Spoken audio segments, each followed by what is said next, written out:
I think my uncle might disown me after I make this video and talk about John Deere the way I'm going to talk about it. But hey, it's good information for you to have if you're going out there to buy a new compact tractor for your homestead.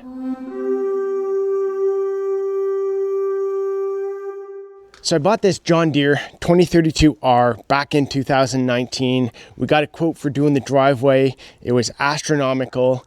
And at the same time, we were getting the cows as well. So I figured I might as well take the money that we're going to put into someone blowing the snow on our driveway and put it into our own machine where I can get the cows fed with the hay bales, as well as do the snow blowing and other jobs here on the homestead.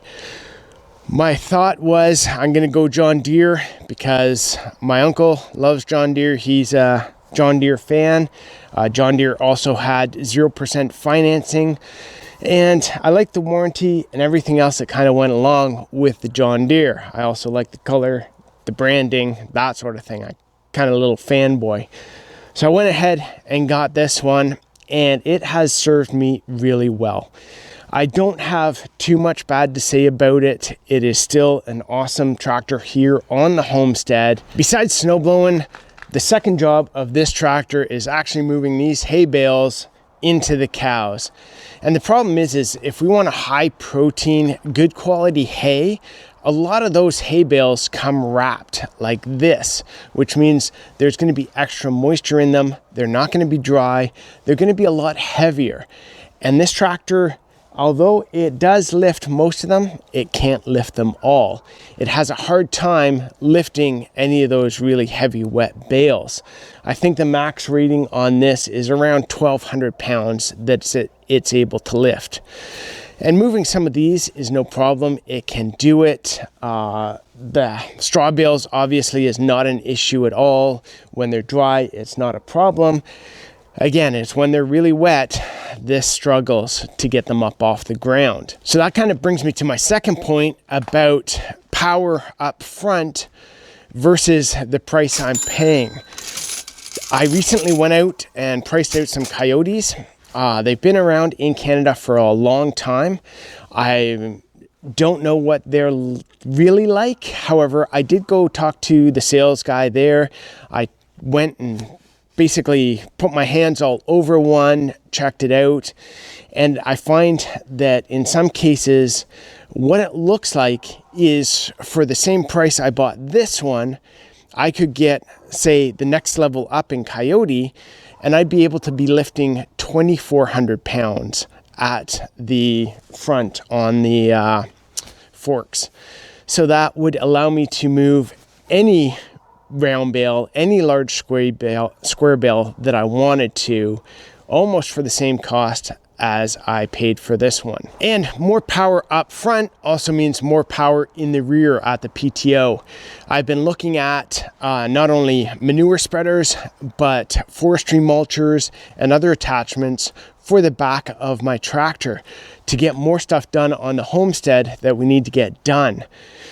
I believe this one is 24 horse here at the PTO.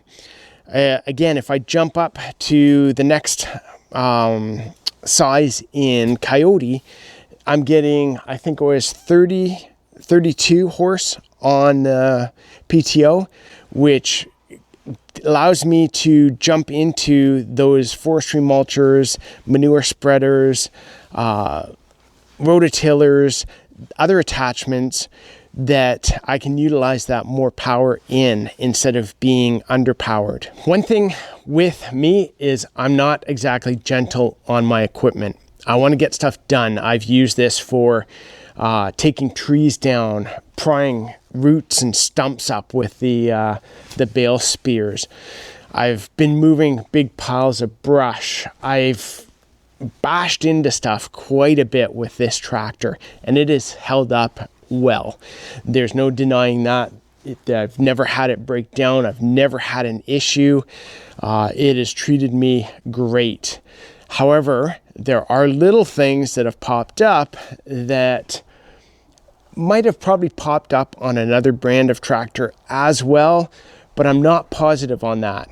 Again, going over the Coyote in town and looking at the way they were built, one of the things that stood out was the front axle on the one Coyote it seems to be all together, and it seems a lot beefier, and there seems to be more substantial material in it. So for me, that would be a good thing, as I believe it's the tie rod that I have bent on this just ever so slightly.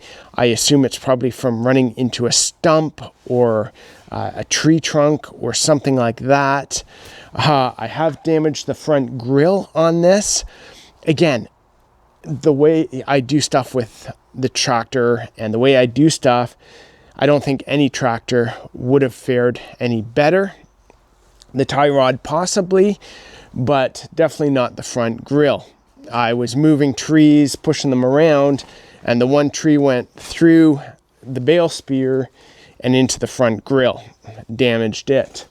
There's a few other things. I've got a hydraulic hose leak on the snow blower. I've never moved it or done anything with it. I think it's just wear and tear, probably. So I don't fault John Deere for that. The rubber mat where my feet go, I'm starting to see some wear and tear. But again, it's a 5-year-old tractor. I put it through its paces and not taking it easy on it. Would I buy it again? Yes, I would. No problem. I love it. It does great.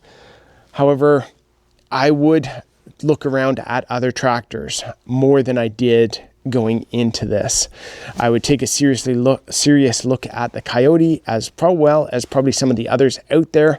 Again, for the value, the money that I put into this, I could probably get a much bigger tractor going with a different brand, which again gives me the power that I need to lift the bales, to put on forestry mulcher, to put on a manure spreader, to do the kind of work that I really want to get more of done here on the homestead. So guys, I hope you found this a little bit informative. Again, after spending 5 years, I think it is, with the tractor, I've got a pretty good feel of what it's capable of and what it can do. And again, I would buy it again. I would just go out and look around a little more, knowing now what I know, knowing now what I should have, what I knew now anyway.